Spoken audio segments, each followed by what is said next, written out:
मी सौ पूजा देशमुख लातूर. माझ्या नवीन एका ब्लॉगमध्ये आपल्या सगळ्यांचं हार्दिक स्वागत. आजच्या माझ्या ब्लॉगचा विषय आहे ॲडमिशन ओपन अकॅडमिक इयर 2025-26. जेव्हा तुम्ही तुमच्या मुलाचं पाल्याचं ॲडमिशन हे दुसऱ्या स्कूलमध्ये घ्यायचा तुमचा विचार असतो किंवा तुम्ही ॲडमिशन एन्क्वायरीसाठी जात असतात, तेव्हा काउन्सिलरला कोणत्या प्रकारचे बेसिक प्रश्न विचारणं गरजेचं आहे. आज या संदर्भात आपण या ब्लॉगमध्ये डिस्कस करणार आहोत.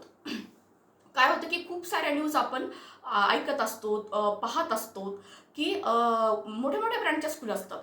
जवळपास ते जानेवारीपासून त्यांच्या मार्केटिंगला सुरुवात करतात, कॉलिंग करत असतात, आपला फीडबॅक कंटिन्यू घेत असतात आणि आपण त्या ब्रँडला भुलतो आणि आपण आपल्या पाल्याचं ॲडमिशन हे घेतलेलं असतं आणि आपल्याला 4 ते 5 महिन्यानंतर कळतं की त्या स्कूलला कसल्याही प्रकारची मान्यता नाही आहे. एक जागरूक पालक म्हणून किंवा मुलाच्या भविष्याचा विचार करत असताना आपण जेव्हा आपल्या मुलाचं स्कूल स्विच करत असतो किंवा नवीन ॲडमिशन घेत असतो, तेव्हा ॲडमिशन डेस्कला किंवा काउन्सिलिंगला बेसिक प्रश्न विचारणं हे गरजेचं आहे. सगळ्यात महत्त्वाचं म्हणजे ती स्कूल ही ॲफिलिएटेड आहे का किंवा ॲफिलिएशन प्रोसेसमध्ये आहे का, त्या स्कूलला बेसिक मान्यता आहेत का हे विचारणं गरजेचं आहे.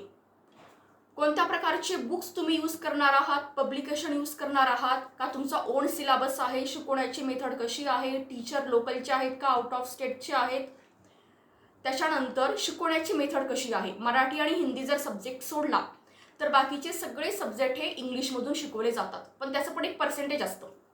प्री प्रायमरीचा स्टुडंट असेल, प्रायमरी असेल, मिडल असेल किंवा हायरचा असेल, एक मेथड सगळ्यांना किंवा इंग्लिश टू इंग्लिश कम्युनिकेशनची एक मेथड प्रत्येक क्लासला लागू होत नाही.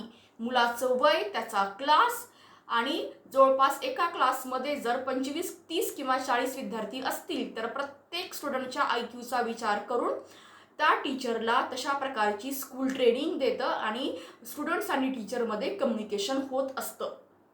कम्युनिकेशन मेथड कशी आहे, स्टाफ कुठला आहे, तुम्ही म्हणताल की CCTV तर ही खूप छोटी गोष्ट आहे. आजकाल आपण घरी पण CCTV लावतो किंवा एका स्मॉल शॉपमध्ये सुद्धा CCTV लावला जातो.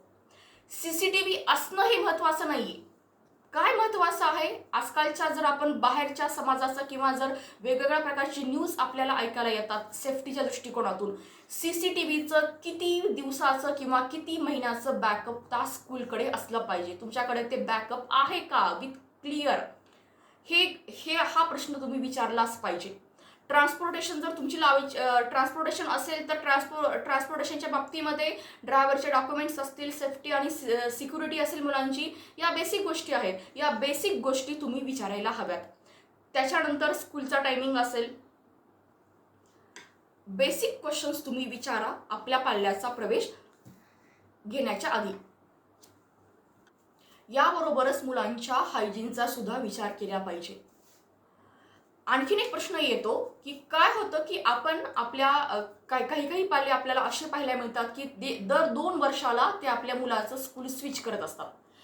एखादं नवीन ब्रँडचं स्कूल आपल्या सिटीमध्ये आलेलं आहे तर मग आपण पाहूयात की आमच्याच कॉलनीमधला किंवा त्याच्या कॉलनीमधला त्याचा फ्रेंड हा त्या स्कूलमध्ये जात आहे, मग याला पण स्विच करायची इच्छा आहे. तर दर 2 वर्षाला तुम्ही जे काही पॅरेंट्स असे आहेत की जे मुलाचं स्कूल चेंज करतात, याच्यामुळं मुलाची लिंक चेंज होत असते, त्याचं फ्रेंड सर्कल, मग त्याची मेंटॅलिटी आणि त्याला नवीन स्कूलमध्ये नवीन स्टाफसोबत, नवीन टीचरसोबत जे बॉन्डिंग असतं ते बॉन्डिंग त्याचं तयार व्हायला वेळ लागते. तुम्ही जेव्हा तुमच्या मुलाचं ॲडमिशन हे नवीन स्कूलमध्ये करणार आहात किंवा तुम्ही वेगवेगळ्या स्कूलला व्हिजिट करायच्या आधी किंवा तुम्हाला चेंज करायचं आहे तर त्याच्या आधी तुम्हाला तुमच्या मुलाचं मत घेणं गरजेचं असतं.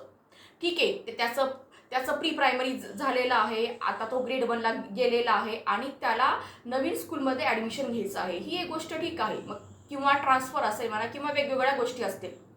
जर रिझन हे प्रायर असेल तर स्कूल स्विच करण्यामध्ये काहीच हरकत नाही आहे. पण एखाद्या लहान गोष्टीमुळं जर तुम्ही स्कूल चेंज करणार असताल तर तुम्ही मुलाचं मत घेणं हे खूप गरजेचं आहे.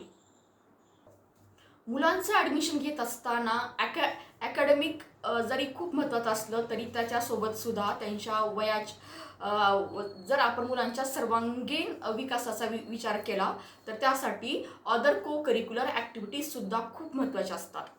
खूप साऱ्या स्कूल अशा आहेत की त्या खूप चांगल्या पद्धतीने को करिक्युलर ॲक्टिव्हिटीज असतील, आपले सण समारंभ असतील, अगदी व्यवस्थितपणे स्कूलमध्ये ते ऑर्गनाईज करत असतात.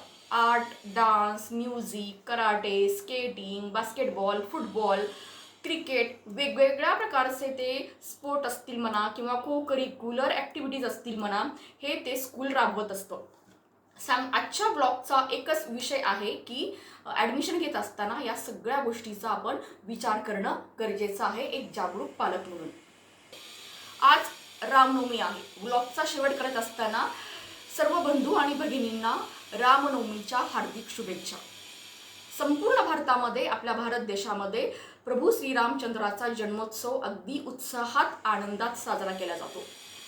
श्रीराम तुमच्या आयुष्यामध्ये ऐश्वर्य, आनंद आणि स्थिरता आणो, हीच श्रीरामचरणी प्रार्थना. आणखीन एक मी नवीन ब्लॉग घेऊन येणार आहे. माझा पुढचा ब्लॉग असणार आहे PTM, पॅरेंट्स टीचर मीटिंग संदर्भातला. तर माझा पुढचा ब्लॉग बघायला विसरू नका. त्या ब्लॉगमध्ये आपण PTM अटेंड करणं का गरजेचं असतं तर आपण त्या ब्लॉगमध्ये आपण डिस्कस करणार आहोत. धन्यवाद.